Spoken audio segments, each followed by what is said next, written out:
Good afternoon, Alicia. Absolute drama in terms of this AFCON encounter between Bafana Bafana and the Pharaohs of Egypt. They, of course, are leading 1-0 is Egypt, and that was courtesy of that penalty which was converted by Mo Salah. A lot of officiating decisions that have gone for Bafana and against, which is why I do have Uslim here who's with us, and of course fans who are just really loving this Bafana match. Let's talk about the officiating decisions in these first 45 minutes. Oh, my goodness. All right. He made a blunder with the penalty, but we got the red card. It's not red card, so it helps. No, he made a blunder with the penalty, which was not supposed. I feel it wasn't a penalty, but at least we got a red card, so that's justice, and we still got 45 minutes to look forward to. But we saw Salah, touching the face of Salah. Hey, man. Salah, these things we've been saying since Sundowns, leave to touch the player. But also it wasn't that bad. Salah also sold it. If you look at Salah as well, he sold that penalty very well. So I'm just saying we got the red card back. We got 45 minutes, so let's not panic. I said my prediction is 2-1 Bafana, so hopefully second half they'll do that for us. And of course, in terms of that penalty as well, how do you make of how it was converted, and just in terms of Williams' positioning as well? Well, if you watch Salah in Liverpool, you are always expecting him to go down the middle, And I think we were talking about it just before the penalty was taken to say that he'll probably go down the middle. You know what I mean? Unfortunately, there wasn't that anticipation from Ronwen. But this does happen, it's a setback. But if there's one thing that I know about South Africans is that we are resilient. We will come back. I foresee a 3-1 victory for Bafana Bafana. Look, I'm overly confident about this team. I haven't been this confident for a very long time. The nation hasn't been confident like this about this team for a very long time. And this is our time. We are preparing for 2026 World Cup. We are not going to end during the group stages. We're going to the quarters and the semi-finals. So, Amanda!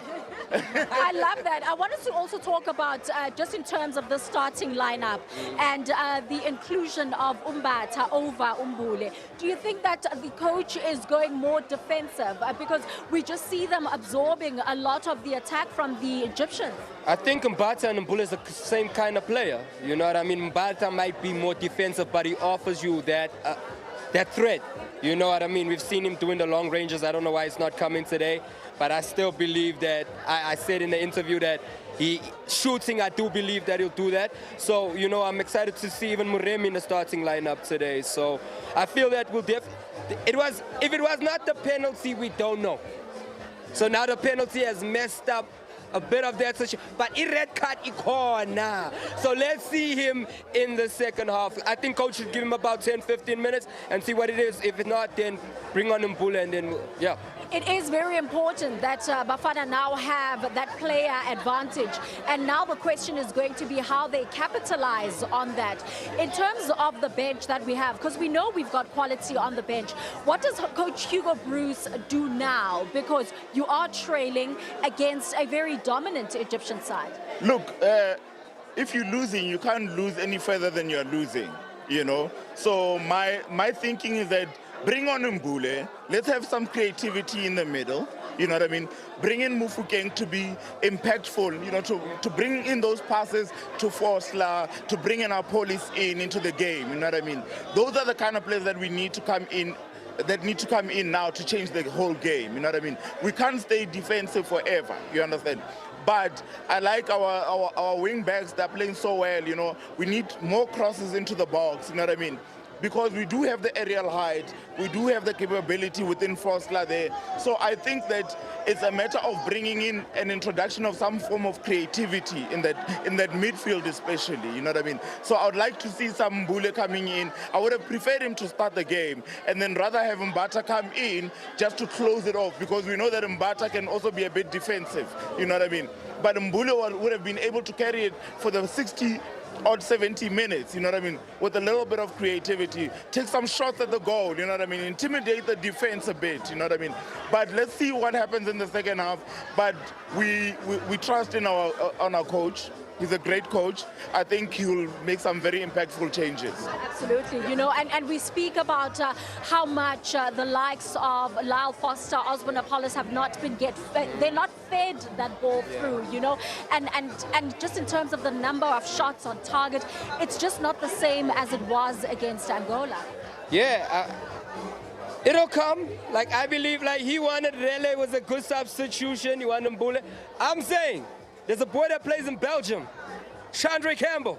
If you give as well with him and Rele, I feel when Chandra today with that red card is a game changer in the game. I don't have lots to say, Mazondo.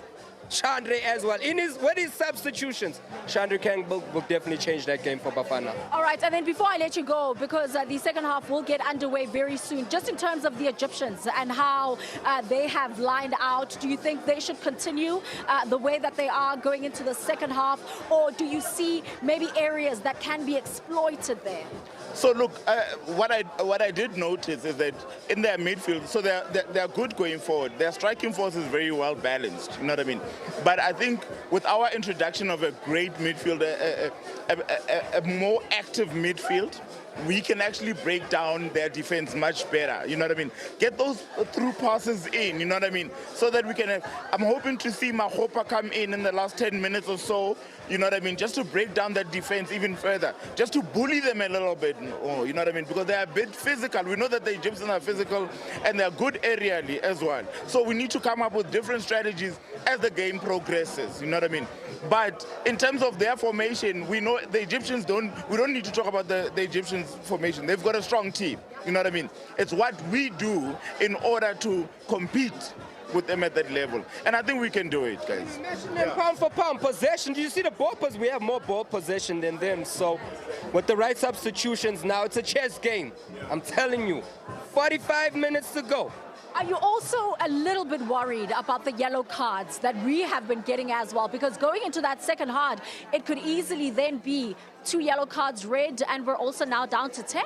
But like my brother was saying, my bro, you got to give it Hugo's a tactical coach. Hugo's going to work this thing to his ability. He's been there, he's done this, he's won it, and I believe that he'll come back in the second half and do what's right for Bafana. He's not a fool to play players on that. He already knows the dangers, so I think he's assessed it, and he'll definitely do some changes early on in the second half. And of course, what we do know in terms of the earlier encounter between Angola and Zimbabwe that ended in a 1-1 draw, which means then whoever is winning today will be able to progress to the knockout stages. Just quickly, give me those goal scorers. When are we really going to be getting these goals? Because what's also so important is getting it so early in the second half so that at least the team is well settled. Look, if Moremi stays on, I foresee Moremi hitting one behind the net. You know, I see Mahopa coming in, bullying the defense, as I said earlier, getting a goal in there for us. But ultimately, today we are not taking out calculators as South Africans. Today we are here to win. We are coming here to win this game against Egypt. Worst case scenario will draw, but we are coming here for a win. You understand? So we don't have to worry about calculators and who's scoring. But the South African team, once it's formatted well, I foresee goals coming in. 3 goals, like I said. 3 goals. And then your 2 goals quickly, Slim. I'm just saying it. If Chandra Campbell comes in, it's there. Rele Mufokeng. If not, if Talent Mbata stays on, I believe it's him or it's Sipho Mbule. Absolutely fantastic is what the fans are saying. As you can see, they are really in unison, in agreement that Bafana Bafana can come from this goal down to actually secure victory and make it back-to-back victories in this 2025 AFCON. As it stands at the halftime break, it is the Pharaohs of Egypt that are leading 1-0, and of course Mo Salah scoring after he converted that penalty. But remember that the Egyptians are down to 10 men. So of course for Bafana Bafana, they will want to make sure that they capitalize on that aspect. We'll take it back to you in studio, Mbali, of course, as you continue with the full view. And when you do get back to us, hopefully we will be celebrating here in Kyalami Midrand the 3 points that Bafana Bafana would have secured against Egypt.